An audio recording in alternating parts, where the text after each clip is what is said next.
Declarou-lhes Jesus: em verdade vos digo que publicanos e meretrizes vos precedem no reino de Deus.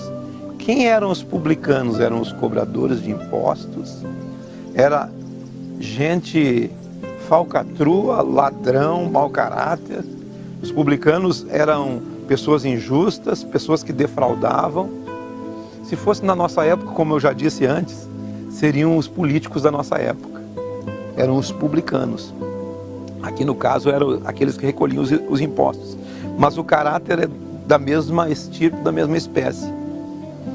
Os publicanos e as meretrizes vos precedem no reino de Deus. Aí ele continua: porque veio João a vós outros no caminho da justiça, e não acreditastes nele, ao passo que publicanos e meretrizes creram. Vós, porém, mesmo vendo tudo isso, vendo tudo o que a autoridade que ele tinha recebido, que Jesus tinha recebido, vendo milagre, vendo prodígios, vendo maravilhas, vendo Jesus ensinando uma doutrina da graça, do amor, da misericórdia, eles vendo tudo isso, e tudo isso que João já tinha pré-anunciado, eles não se arrependeram. E aí Jesus diz assim: vocês viram tudo isso que João falou, e vocês não se arrependem, ao passo que os publicanos e os pecadores estão entrando no reino antes de vocês, e vocês ficando para trás. Aqueles que conheceram. Agora, isso que eu estou falando agora, não parece toda essa história aqui? É aquele que é chamado: meu filho, vai trabalhar na minha vinha.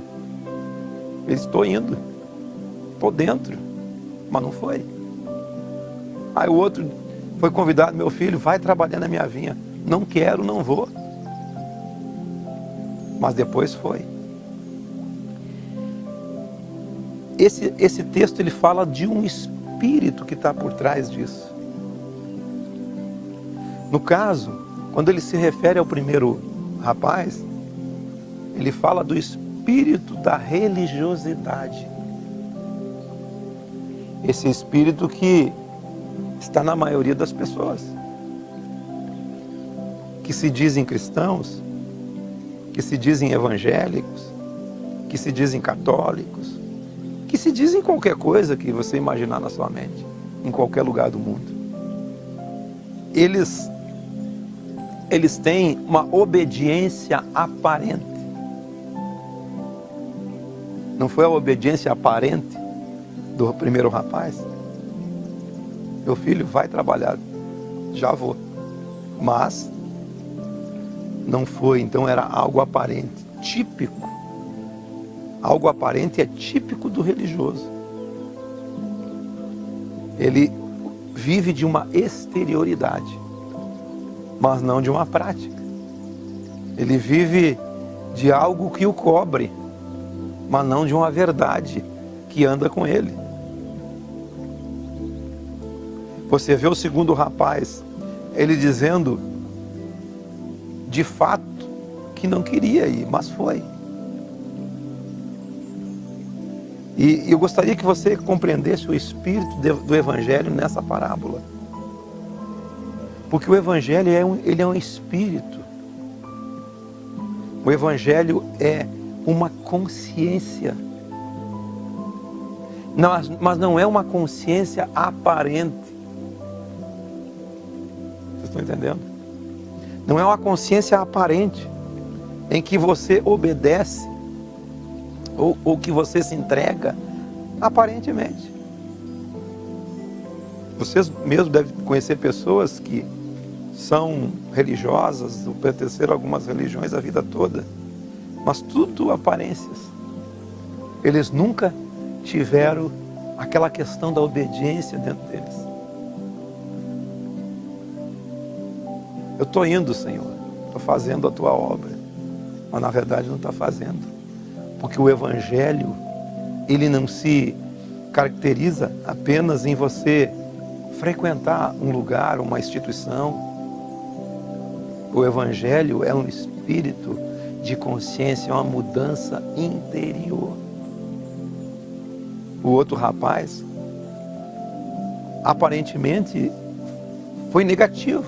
Como você conhece muitas pessoas que jamais professaram o Evangelho, que jamais professaram Jesus, ou jamais professaram religião alguma, mas talvez estejam cumprindo muito mais o Evangelho que aqueles ditos evangélicos, ou ditos cristãos. O Evangelho é um espírito dentro de você. O Evangelho é um espírito dentro de você. Existe uma diferença que você vê nessa parábola entre o falar e o agir. Um falou, mas não agiu, não tomou ação. Até porque fé é uma ação, né? É uma ação de obediência àquilo que se fez parte de você. Fé é uma ação em relação à palavra que você recebe dentro de você. Quando você recebe a palavra de Deus dentro de você, eu digo que a palavra de Deus é aquela palavra que muda você por dentro. Não é uma palavra escrita. É algo que tocou você, né, se tornou parte de você. Essa palavra fala de uma prática e de uma não prática em relação ao espírito do Evangelho. Porque o espírito do Evangelho é que te dá autoridade.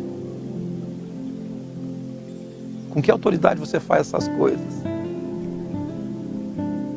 E a autoridade que estava sobre Jesus está sobre nós, dentro do Evangelho. Mas precisa de uma ação. A ação é um significado, é o que se transformou num significado, não uma conversa. Por isso nós podemos morrer aqui conversando, ensinando, se não tiver uma ação correspondente, de nada adianta.